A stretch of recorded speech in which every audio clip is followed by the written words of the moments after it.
Hello everybody and welcome to the latest in the series of podcasts with myself, Liam Carroll, a qualified financial consultant with SYS Wealth and Financial Planners.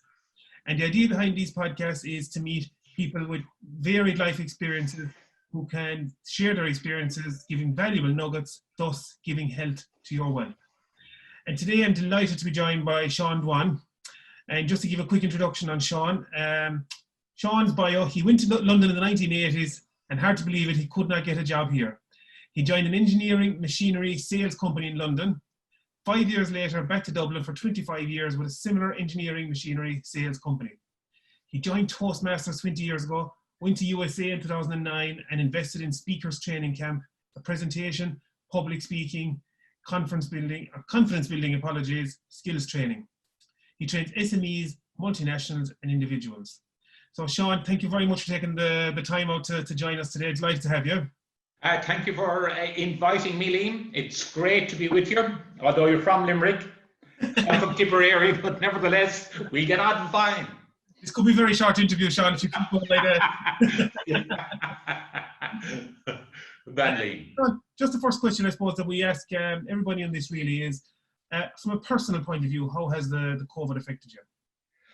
From a personal point of view, it hasn't affected me that much, other than the fact that it takes a while, I suppose, to become aware of it and work around it as a result. And I suppose one of the benefits is that I can spend a bit more time at home, which is good. Yeah. And on a professional level, it's good too, because it's good, but there are downsides to it. But the good things about it are that it cuts down on travel, I suppose, to some extent. And on the other side of it then, I had a lot of postponements as well from companies that I had actually worked out contracts with. And one of them was in Limerick, and there were 17 people to be actually trained in that company. And then there was another one in Galway. There were 6 people to be trained there, and another one in Cork. And there were 8 people in a research company. So there's an awful lot of upheaval, but I'm sort of used to upheavals in the sense that the job I had previously would have been, there've been lots of ups and downs, and a great sense of satisfaction when you achieve sales, and then there's downsides when you lose them. But you just get so used to it, and you know that's going to happen anyway. So you're almost semi-prepared for it. Yeah, it's nothing personal, Sean. Isn't that the logic? Yeah. Sean, you're hugely experienced, I suppose, but nuggets of information, yes, for people coming out of the COVID that they could use in your experience. I suppose things that they could do during the time now to train themselves or upskill themselves, even from your professional background. Yeah, well, the thing, the nuggets, it's an interesting word that you're using there. I did say, well, for instance, they'll have saved some money because of less travel, assuming that they're working away by way of Zoom. And the other thing, the thing about it is also, when I was thinking about it recently, Liam, is that Zoom is sort of acceptable now. Yeah. And because previously online wasn't mentioned really as a way of communication, but now it's totally acceptable. And you could ring somebody and say, look, let's have a Zoom meeting. Whereas before you'd go and meet them. Now, I must say that face-to-face is by far the best, because you can judge body language, you can judge various things when you're actually talking to people. And that's essential, because otherwise you won't know what way they're thinking, or they won't know what way you're thinking. And from that point of view, there are benefits, and there's great numbers. The thing is, we learn from every single experience. And the big nugget for me would be that I have saved a few bob because I travel less. And as I said earlier, Zoom is totally acceptable now, and it's a great way of communication. The other interesting thing about it, Liam, is that now we can maybe be in communication more than we used to before, because Zoom is so easy to actually do. Although I did say it's not the ideal way for me personally in the business that I deliver. But for most people, that's perfectly acceptable now. And it's, as I said, because communication is absolutely crucial. And meeting different people, talking to different people, helping different people, absolutely marvelous. I love people anyway, so it's no challenge for me. But there's a lot of people that maybe find it difficult to deal with people. And I think the Zoom has been a sort of, how shall I say, maybe a little crutch in a way, but it lends itself to them making contact with people they wouldn't normally do it, and maybe perhaps try to avoid them. Yeah. No, you're definitely a people person, Sean. Anyway, I can vouch for that. But just something to say as well. I think I came up with when I was talking with Patrick O'Sullivan, and like I think the Zoom mechanisms and the Microsoft Team mechanisms were always available to people. But it was nearly a mindset from, in our case, we'd be financial advisors, and it was a change in mindset from us that thinking that people wouldn't use the Zoom. But there's been very little resistance from people to using Zoom. So would it be a mindset from the salesperson / financial advisor or whatever industry you're in that you're putting up the resistance, not the client? I think the question you're asking there, Liam, is the thing is, I've said it before, and I say it all the time, that face-to-face is always best, but once people are aware of Zoom, and as I said, it's acceptable. What I do actually is that in the particular business that I'm in, where I deliver I deliver presentation skills, public speaking, confidence building training, I need to see the people. So what I do with an individual, for instance, would be if they're doing the training, it takes 8 hours, 4 2-hour sessions with perhaps a week or 2 weeks between each session. They learn every single thing they need to know about presenting and promoting their business and delivering sales presentations or work presentations in their work environment. And the Zoom has been great, but I have to see them at least once, because I need to see their eye contact. I need to see their body language. I need to see what they're doing with their whole body. And I notice a lot of time that women, for instance, when they're speaking and presenting, they cross their legs. And that's a no-no, because it tells me that they're not that confident doing what they're doing. So I have to actually see them doing that. Men are more likely to cross their arms like what I'm actually doing now. And that's a no-no as well. So the first 3 sessions I can do by Zoom, which is fine, within reason. But the last session I have to actually meet them for 2 hours. And usually they come to my premises, or if necessary, I'll go to theirs and work it out that way. Just ask a question, Sean, and you do an awful lot of getting people prepared for public speaking and all that. Is there a huge difference in getting people prepared in your industry for public speaking as against getting them prepared to do a Zoom presentation, or is it similar enough? Well, there is a difference actually. Before we finish, I'll just give people 7 tips on doing Zoom. But one thing I have to say about Zoom immediately, though, is you must be clear. There must be great voice clarity. Okay. People must, because they won't ask you, what did you say? And a lot of people, because they wouldn't be used to maybe presentations as I would like them to deliver, there's an awful lot of lack of clarity. Because even in our own meetings, sometimes I don't hear what people are saying. Yeah, in Midwest Mentoring, yeah. Yeah, they speak quietly. Now, speaking quietly can be fine, but you need to raise and up and down your voice. I call it inflection. Because if I said to you, I'm angry today, you might say, thanks very much for the podcast. Good night and good luck and safe home. But if I say to you, Liam, I'm really angry today, people will hear that. So that's what I call inflection. Inflection is it's a commanding voice, and it also lends itself to people paying attention. Okay. Because the question I often ask people is, do people actually listen to you when you're speaking? Particularly on Zoom. And the answer, unfortunately, is no. Most people do not listen to other people when they're speaking on Zoom, because they're speaking in a low voice, and they're not thinking of the audience, they're only thinking of themselves. Not in a selfish way, but that's the way they're thinking. They're thinking of themselves, and they're not cognizant of people that are actually listening or attempting to listen to. And a lot of people will be attempting to listen. And if they're attempting to listen, they won't listen. And they'll tune out. And they'll be thinking of going for a coffee, or, I don't know, buying new clothes, or, I don't know, they could be doing anything. Anyway, they're not thinking of what the person is actually saying. So it's absolutely crucial. And I see it all the time. I even see well-known speakers, and they're very poor at it. They really are. They're extremely knowledgeable, extremely knowledgeable, brilliant people possibly, but as regards speaking and convincing people to go do something, it's a no-no. Nothing happens as a result. And they'll go off and do the same thing again in Cork, then they go back to Dublin, and then they go to Drogheda, and then they go to Limerick, and then it's on and on, and nothing really happens.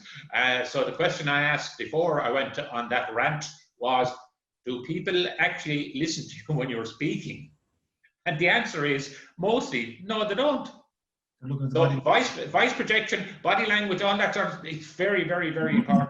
And it's a massive thing in New Zealand and South Africa, in the UK, in the US, and in Australia. But in Ireland, be all right in the night, Jack, type of thing.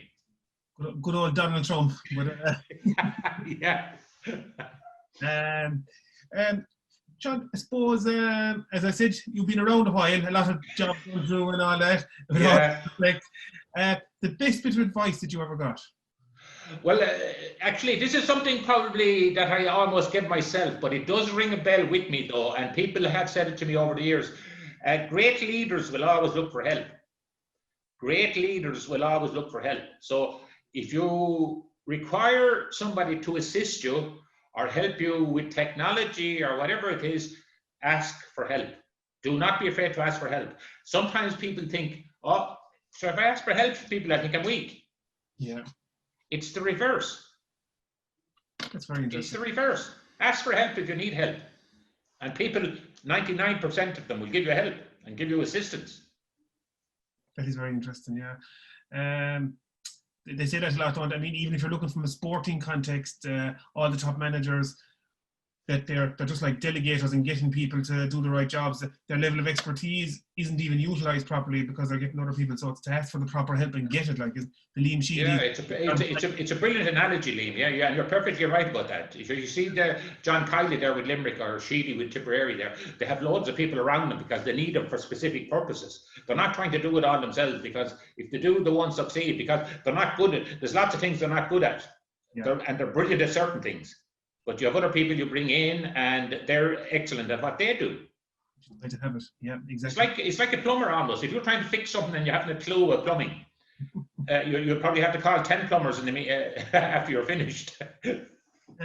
Just Sean, I suppose thank you in a way. We in SYS Wealth and Financial Planners had you in. You did 2 days with us, 2 morning sessions, and I must say I found it very, very beneficial. It definitely, there was a lot of things that was definitely a no-no, and pieces, but I found it very beneficial, and I would highly recommend your services to anybody who needs to do some bit of public speaking, or be for whatever, be it personal or a professional event. So weddings, interviews, all that sort of stuff. I love helping people in that area. I feel I'm quite good at it. And the thing is, I love people anyway, Liam, and I love all the different personalities and the intrigue of the individuals. It's absolutely incredible because they all have stories to tell. You got that in this way. Like John Loftus mentioned to me there that Limerick won the Munster final there, they beat Tipperary by 15 points or something. But then I said, John, who won the All-Ireland last year? John was, no, he wasn't stuck, because John would never be stuck. But having said that, though, it was sort of a wake-up call at the same time. He was quietened. Sorry, Lee. Sorry, John. Tell me, Sean, you mentioned there a few minutes ago that you had, and we finish up on this point, I suppose, but you had 7 tips for people. First of all, Liam, the first one is clarity. You have to be clear. Because as I said, people won't ask you what the hell you were talking about. Now, when you're conducting meetings, because a lot of people are conducting meetings at the moment. Now, the first thing you need to have is an agenda. Yeah. An agenda. Now, lots of people go on and they're operating haphazardly, which is a no-no. Also, decide on who's chairing the meeting. Like, you must have a facilitator, because otherwise things will get very unwieldy and there's nobody in charge. It's like, I was going to say the government maybe aren't in charge, but you know the point I'm making. Now, the other thing is, and I see this quite regularly, people don't check their laptops or their iPads or their whatever it is, the system. They don't check their systems. And here they are, they're fooling around when the meeting is actually in progress. I see this quite regularly.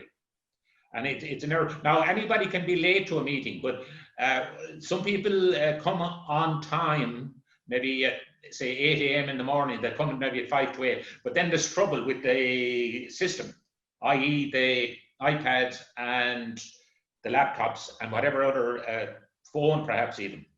The other thing I always tell people is you must set times. If it's 8 o'clock, it starts at 8. Yeah. I'm actually the chairman of the residence committee here in Nina, and we have meetings occasionally at 7:30 in the evening. If there's nobody there, I'll start the meeting on my own. I'll start talking to myself. I'll continue on with the meeting anyway, because what happens if they don't come at 7:30, then you wait for them until 20 to 8. Then there's a quarter to 8 the following night. So you start at 7:30 no matter what, and you finish on time as well. No excuses. You finish on time and start on time. And also, the other one would be minimize distractions, particularly in your background. And the reason I know that, Liam, is because I had a framed picture here on my wall, and I was talking to people on Zoom, and somebody commented on the fact that I had an interesting picture in the background. So that tells me they weren't listening to what I was saying or looking at me either. They were looking at the picture. So we have to be ultra careful about stuff like that, because the undivided attention of a human is 30 seconds. So you can imagine what they're thinking. So you have to be doing something all the time by way of interesting things. That's unless they're listening to you, Sean, it might be a bit longer, but for a normal human, it's only 30 seconds, isn't that it? All right. Yeah. Finally, the last two things, Liam, to bear in mind would be to conclude then with, this is meetings in business, generally speaking, or meetings even on Zoom with one-to-ones, is to conclude with a clear action plan. What are we going to do as a result of this meeting?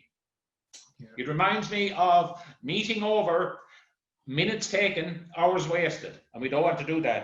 And finally, the facilitator then should share the notes of the meeting promptly after the meeting. Yeah. And they would be the tips that I would, I'd insist on them actually. But finally, I'm repeating myself here, clarity. Clarity is number one. They have to be able to hear exactly what you're saying. And they're not going to be asking you, what did you say? What did you say? What did you say? That they're no-nos. They're fantastic tips, Sean. And if somebody wanted to link or meet up with you, Sean, we put your contact details at the end here, and you'll be more than willing to do, be it face-to-face or a Zoom call or anything with somebody. Yeah, no problem, Liam. I almost insist on meeting people beforehand anyway. I wouldn't take on people unless I meet them first. They need to know what I can offer, and I need to know what they're looking for. And I'll explain to them how I can help them, and then they need to be satisfied with it. And if that's the case, then we get down to business. And I deliver absolutely terrific program. It's a program that's highly rated and it's world renowned. And I invested quite a lot of, why did I even say that? I invested a lot of money in it. In the USA, in Oregon actually. It was a place called, listen to this, Liam, it was a place called Hood River in Oregon. It was like a place you'd ride a horse to. Thinking of the Wild West almost, but it was brilliant training, and it was a beautiful place as well. And it's something that I never ever regretted. Right, Sean, that's fantastic. Yeah, Sean, I think we'll leave it there. It was very, very interesting. I enjoyed it. Learned a good bit, and I think people could learn a lot from you, Sean, if they link up with you. We'll have your contact details at the end of the video. And Sean, thank you very much for taking the time to join us today. Thank you very much, Liam. Liam, it was a pleasure to work with you, and